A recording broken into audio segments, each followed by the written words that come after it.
আসসালামু আলাইকুম, সবাই কেমন আছেন? আশা করি ভালো আছেন। যাওয়ার পরে দেখলাম করমচা গুলা আগে অনেক গাছটা অনেক বড় আছিল।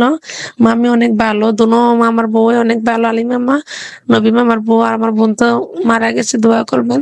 অনেক মিস করি আমার আফারে। দুলাভাই আছে, অনেক বয়স হয়ে গেছে, ওরা তো আর এখানে ক্যামেরাতে নাই। বড় মামিরে দেখাইলাম এখন আজকের ভিডিওতে, ছোট মামিরে পরে দেখাবো। যাওয়ার পরে দেখলাম যে হাঁসগুলা এদিকে খাবার খাইতেছে, বাড়িতে কেউ না আসলো। এদিকে আবার কুমড়া গাছ আছে, বেগুন গাছ আছে, পুঁই শাকও আছে। ঘরের পিছনের দিকটা, এই ঘরটা হয়তো বা বন্যায় পড়ে গেছিল। যাওয়ার পরে দেখার পরে অনেক ভালো লাগলো এই দৃশ্যগুলা। আর এই গাছগুলা দেখেন, নিজের হাতে লাগানো, এগুলো রান্না করলে তো অনেক ভালো লাগে। এগুলা কারিমা নাকি লাগাইছিল, কারিমার বিয়ে হয়ে গেছে। কথা বলতে বলতে অনেক স্মৃতি। এখানে একটা আম গাছ ছিল, আম গাছটাতে অনেক আম পাড়তাম, আম গাছটা এখন নাই। পুঁই শাকগুলো অনেক সুন্দর, দেশি আর কি। বেগুনও আছে, মিষ্টি কুমড়ার কতগুলা আগেও নিলাম।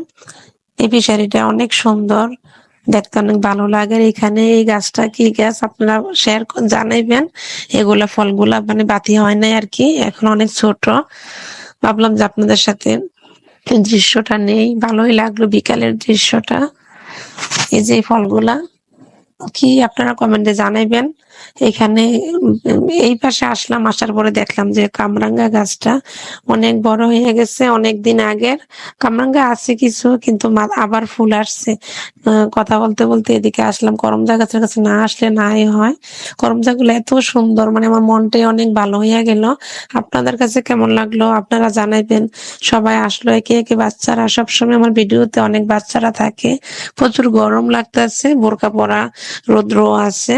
বিকালের রৌদ্রটা, গাছটা অনেক উঁচুতে, টেবিলের মধ্যে উঠলাম। এদিকে মামি জালিটা হাতে রাখলো, আরো অনেক আন্টিরা আছে, হেল্প করতে আছে।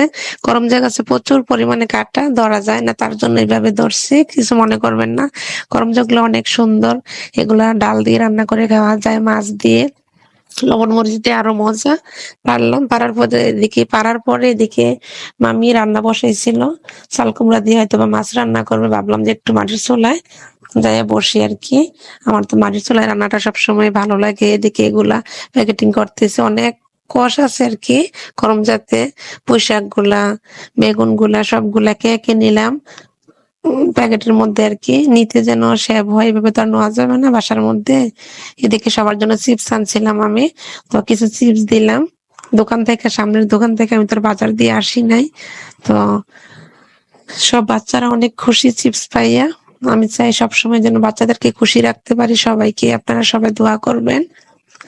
আজকে এতটুকু, আল্লাহ হাফেজ।